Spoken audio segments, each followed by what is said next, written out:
মানুষ ছোট হোক বা বড়, রাজা হোক বা দরিদ্র, সমস্ত মানুষের মধ্যে একটা সামঞ্জস্য থাকে।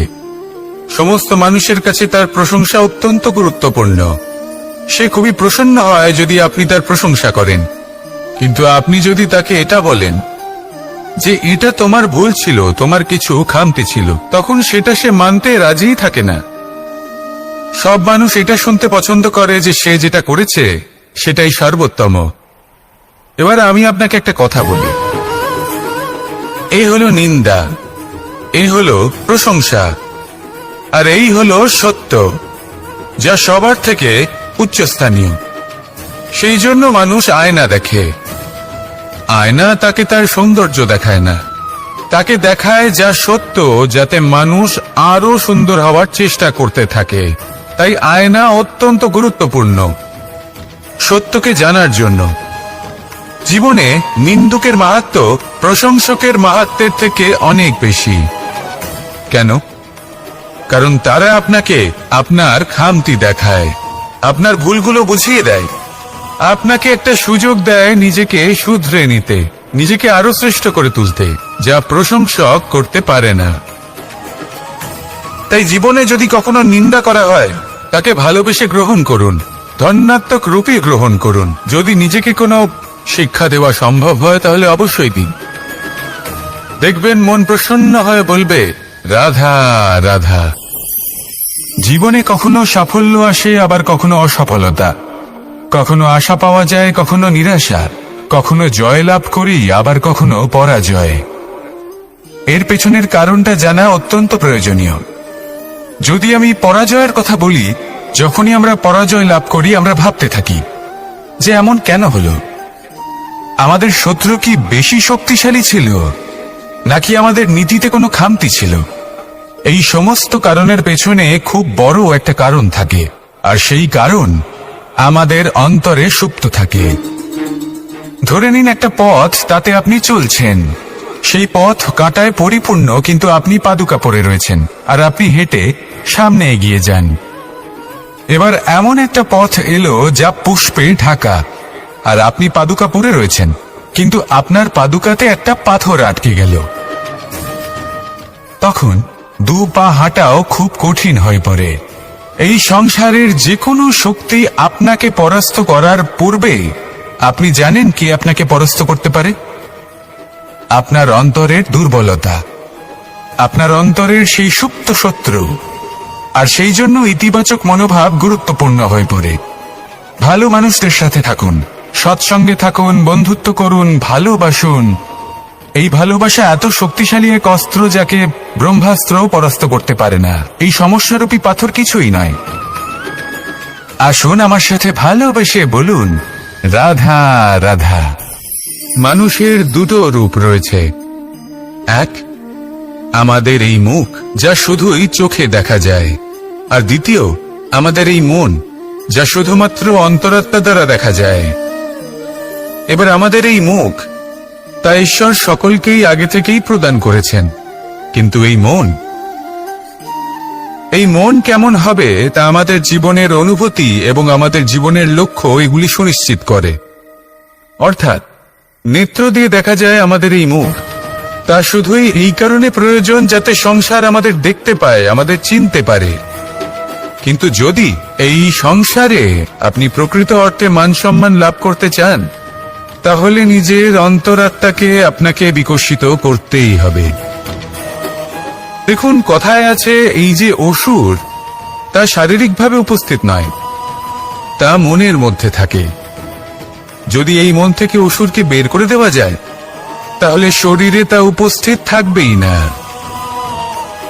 তাই মনকে শুদ্ধ করুন, আর আমার সাথে ভালোবেসে বলুন, রাধা রাধা। মানুষ যখনই একে অপরের সামনে নিজেদের হৃদয়ের ভাবনা প্রকাশ করে, তখন এক অত্যন্ত প্রভাবশালী মাধ্যম তারা ব্যবহার করে, যাকে ভাষা বলা হয়। এবার আমি দেখেছি যে একজন মানুষ অনেকগুলো ভাষাতেই নিপুণ।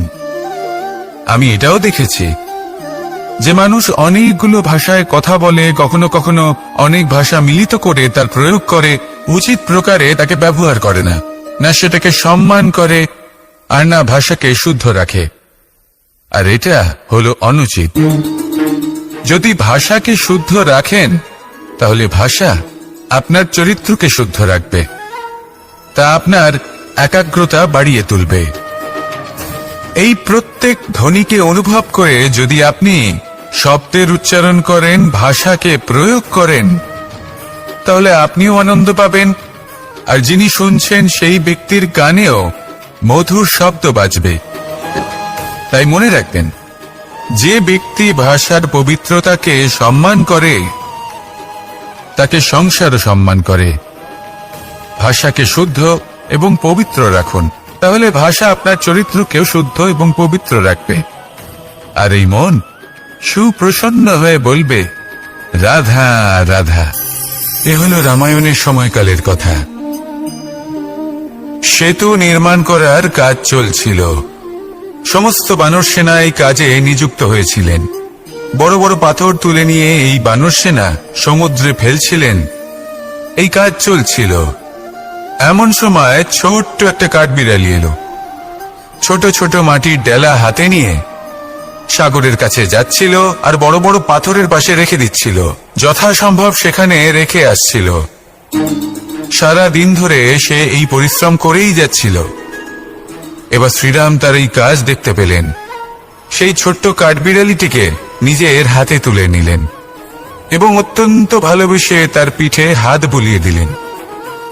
কথায় আছে যে কাঠবিড়ালির পিঠে যে দাগ আছে, সেই 3টি দাগ এসেছে শ্রীরামচন্দ্রের 3 আঙুলের থেকে। যে কাজ আপনি করছেন তাতে সমস্ত শক্তি প্রয়োগ করুন। যতটা আপনার সামর্থ্য রয়েছে, যতটা আপনার প্রতিভা রয়েছে, সম্পূর্ণভাবে উৎসর্গ করে দিন। ঠিক এমন ভাবে কর্ম করুন। সেই কাঠবিড়ালি কিন্তু তাই করেছিল। সেই জন্য শ্রীরামের সাথে সেও সেই কাহিনীতে অমর হয়ে গেছিল।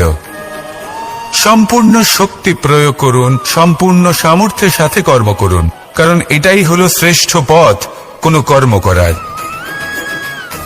আসুন আমার সাথে ভালোবেসে বলুন, রাধা রাধা। এই সংসারে যখন সাফল্যের পথে আপনি অগ্রসর হবেন, তখন আপনার পরিশ্রম, একাগ্রতা, সাহসের সাথে সাথে সমাজের মানসিকতাও সহ্য করতে হবে। প্রত্যেক ব্যক্তি কিছু না কিছু ভাবেন, কিছু না কিছু বলেন। কিছু মানুষ এমন আছেন যারা ভাববেন যে আপনি কিছুই করতে পারবেন না। তারা আপনার নিন্দা করবেন, আর এই নিন্দার কথা ভেবেই আমরা ভয়ভীত হয়ে পড়ি। সেই কারণে নিজেদের আশা, নিজেদের বিশ্বাস হারিয়ে ফেলি। এবার যদি সেই নিন্দার ভয়ে আমরা লক্ষ্যচ্যুত হই, তাহলে সেটা অনুচিত। সেই জন্য জীবনে শুধু পরিশ্রম করতে থাকুন, সামনে এগোতে থাকুন। যেই দিন আপনি আপনার লক্ষ্য লাভ করবেন, সেই প্রত্যেক ব্যক্তি যারা নিন্দা করছিলেন তাদের দৃষ্টি আপনা থেকেই পাল্টে যাবে, ঠিক কিনা? এই সংসারকে যা প্রাণ চায় তাই বলতে দিন। যদি আপনি কারোর কথা শুনতে চান, তাহলে নিজের অন্তরের কথা শুনুন। সেটাই আপনাকে উচিত পথে নিয়ে যাবে। সামনে অগ্রসর হতে থাকুন, পরিশ্রম করুন। এমন একটা দিন আসবে যেদিন এই নিন্দুক ব্যক্তিরা আপনার লক্ষ্য প্রাপ্তির উদাহরণ সবাইকে দেবে। আসুন আমার সাথে ভালোবেসে বলুন, রাধা রাধা। মানুষ সুখী জীবনযাপনের প্রতি এতটাই অভ্যস্ত হয়ে পড়ে যে একটা ছোট্ট সমস্যা এলেই সে সবার থেকে সাহায্য চাইতে শুরু করে দেয়। সে সাহায্য লাভও করে এবং সেই সংকট থেকে সে বেরিয়েও আসে। কিন্তু এই সাহায্য কিছু মুহূর্তের, আর কিছু মুহূর্তের হলো এই দুঃখ। এই 2 মুহূর্তের সাহায্যের জন্য আজীবন আপনি তার কাছে ঋণী হয়ে থাকেন। আর মানবিকতার খাতিরে আপনার মনে কৃতজ্ঞতা জেগে ওঠে। আর সেই কৃতজ্ঞতা বোধ হলো যে আপনি কখনো সেই ব্যক্তিকে ছাপিয়ে যেতেই পারবেন না। সেই জন্য জীবনে সবসময় চেষ্টা করবেন নিজেকে প্রস্তুত রাখতে। সেই সব সমস্যার জন্য, সেই সব বাধার জন্য যেগুলো আপনার জীবনে আসতে পারে। ততক্ষণ সাহায্য চাইবেন না যতক্ষণ না অন্য কোনো পথ না থাকছে। সাহায্য চাওয়া অনুচিত নয়, কিন্তু সাহায্য চাইলে এবং সাহায্য পেলে আপনি আজীবন কৃতজ্ঞ এবং ঋণী হয়ে থাকবেন। আর তারপর একদিন আপনি পরিবর্তন দেখতে পাবেন। যে কিভাবে আপনি ছোট ছোট সমস্যার জন্য সাহায্য না চেয়ে বড় বড় সমস্যার সম্মুখীন হতে প্রস্তুত হয়ে গেছেন। এটাই হলো সংসারের নীতি। এটাই পালন করুন আর আমার সাথে ভালোবেসে বলুন, রাধা রাধা। এমন অনেক মানুষ আছেন যারা আমাকে ভগবানের পরিভাষা জানতে চান, যে ভগবান আসলে কি, তিনি কেমন। এবার দেখুন, ভগবান হোক বা আপনার স্বপ্ন হোক বা আপনার লক্ষ্য হোক না কেন, সেই লক্ষ্য তখনই পূর্ণ হয়, তখনই তাকে লাভ করা সম্ভব যখন আপনার দৃষ্টিভঙ্গি মঙ্গলময় হয়, যখন আপনি নিজে মনে করবেন যে আমি যেটা পেতে চাইছি তা শুভ। উদাহরণস্বরূপ, কোনো পাখিকে দেখুন, সে গাছের ডালে বসে এবং সেখানেই বিশ্রাম করে, কিন্তু পড়ে না। কেন? কারণ ওর বিশ্বাস যে যে শাখার উপরে ও বসে আছে সেটাই হলো ওর বাসস্থান। যদি আপনি বিশ্বাস করেন তাহলে আপনি পাথরের মধ্যেও ভগবান দর্শন করতে পারবেন, আর যদি বিশ্বাস না থাকে তাহলে যদি ভগবান সামনে দাঁড়িয়েও থাকে তবেও আপনার বিশ্বাস হবে না। তাই বিশ্বাস করতে শিখুন। এই বিশ্বাসের আধারেই আপনি সেই সব কিছু পাবেন যা আপনি পেতে চাইছেন। আসুন আমার সাথে ভালোবেসে বলুন, রাধা রাধা। গুরু, যিনি পথ দেখান, আমাদের জীবনে অত্যন্ত গুরুত্বপূর্ণ, অত্যন্ত আবশ্যক। কিন্তু কিছু মানুষ মনে করেন যে গুরুর কোনো প্রয়োজন নেই, কারণ এই সমগ্র জ্ঞান মানুষের অন্তরেই নিহিত রয়েছে। এবার প্রশ্ন এটাই, যদি সমস্ত জ্ঞান মানুষের অন্তরে নিহিত থাকে তাহলে গুরুর কি প্রয়োজন? আর যারা আজ পর্যন্ত গুরুকে মেনে এসেছেন তারা কি অনুচিত করেছেন? এর উত্তর আমি আপনাকে দেব একটা উদাহরণ দ্বারা। একটা কাঠ যা জ্বলনশীল, জ্বলনের ঊর্জা তার অন্তরে নিহিত রয়েছে, কিন্তু তার জ্বলনের জন্য বাইরে থেকে একটা অনুঘটকের প্রয়োজন হয়। এই অনুঘটকই হলেন আপনার গুরু। উত্তাপ যা একটা কাঠকে জ্বালাতে পারে, সেই উত্তাপ হলো গুরুর প্রচেষ্টা। যদি সেই গুরুই না থাকে, তার প্রচেষ্টাই না থাকে, তাহলে সেই সমস্ত জ্ঞান যা মানুষের অন্তরে নিহিত তা ব্যর্থ হয়ে যাবে। যদি আপনার সাথে আপনার গুরু থাকেন, আপনার পথ প্রদর্শন করেন, আপনার অন্তরের জ্ঞানকে বাইরে নিয়ে আসতে পারেন, তাহলে তাকে সম্মান করুন আর আমার সাথে ভালোবেসে বলুন, রাধা রাধা। असतो मा सद्गमय, तमसो मा ज्योतिर्गमय, মৃত্যুর্মা মৃতঙ্গময়। জ্ঞান সেটাই যা অসত্য থেকে সত্যের পথে চালিত করে। প্রকাশ সেটাই যা অন্ধকার থেকে আলোর পথে নিয়ে আসে। জীবন সেটাই যা মৃত্যু থেকে অমরত্বের পথে নিয়ে যায়। এবার এই তিনটে, জ্ঞান, জীবন এবং প্রকাশ, একই রকম। শূন্য থেকে এর উৎপত্তি হয় এবং আস্তে আস্তে আপনার জীবনে বিস্তার লাভ করে।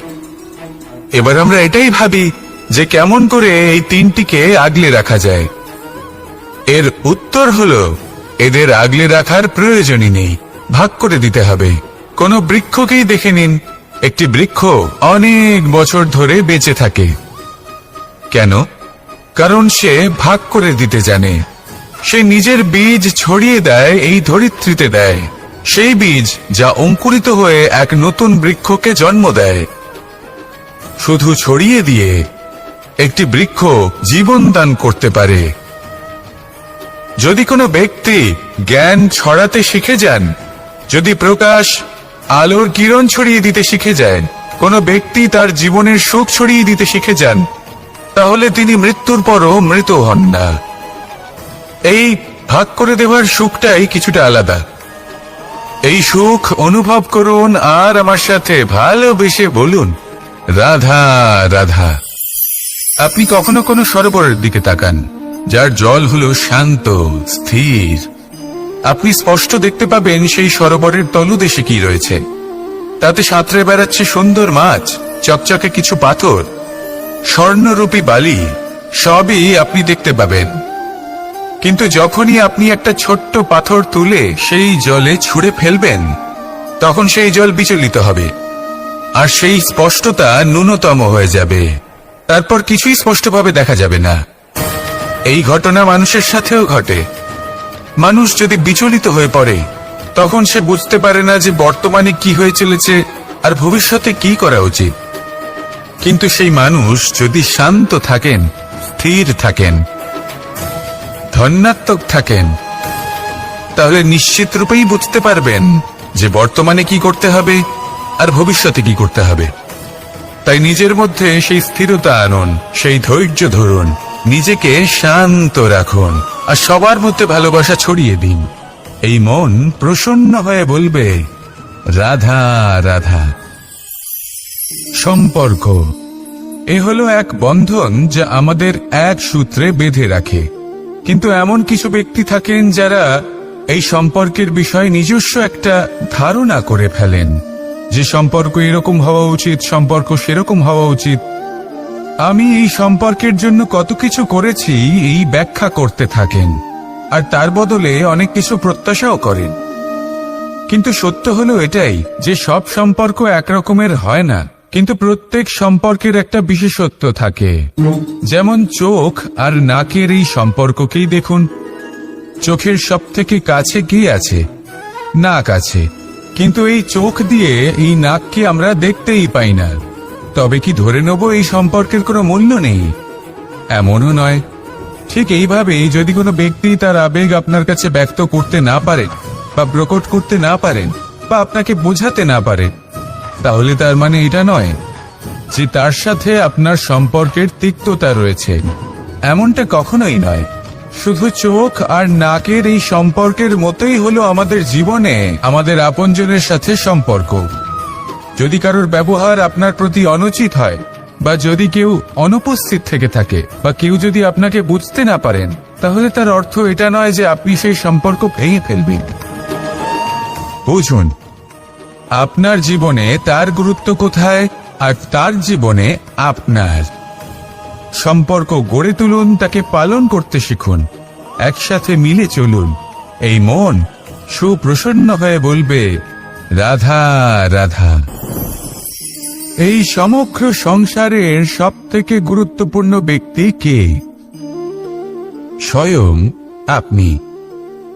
নিজের জন্য তো বটেই, তাই না? কারণ যখন আপনি জন্মগ্রহণ করেন, নিজের চোখ খোলেন, এই সংসারে আসেন, তখনই তো এই সংসারকে আপনি দেখতে পান, অনুভব করতে পারেন। এখানকার আবেগ, এখানকার মানুষজন তখন থেকেই অনুভব করেন। যদি আপনি না থাকেন, তাহলে এই সংসারের অস্তিত্ব আপনার কাছে শূন্যের সমান, তাই না? আপনি না থাকলে এই সংসারও আপনার কাছে নেই। এবার সবাই বলবেন যে এ তো সত্যি কথা।